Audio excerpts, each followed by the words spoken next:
ষষ্ঠীতে আসেনি বলে আয়োজন কিন্তু কিছু কম ছিল না।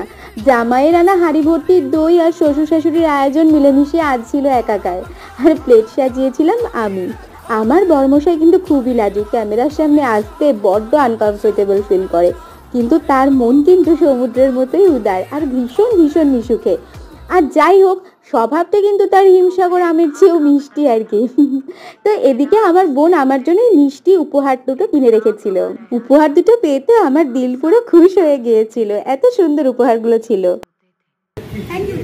তারপর আমি লেগে পড়েছিলাম রান্নার কাজে। আজকে আমি ইলিশ মাছের তেল আর ভাপা রান্না করতে বিজি হয়ে গেছিলাম মাকে ছুটি দিয়ে। উফ, যা গরম পড়েছে না গো, পাগল হওয়ার জোগাড় আর কি। তোমরা সবাই ভীষণ ভীষণ সাবধানে থেকো কিন্তু, এত গরমে প্রয়োজন ছাড়া বাইরে বেরিও না। তো যাই হোক, রাতে কোথায় গেলাম আমরা সপরিবারে তা নিয়ে ব্লগ আসছে খুব তাড়াতাড়ি, সঙ্গে থেকো। টাটা।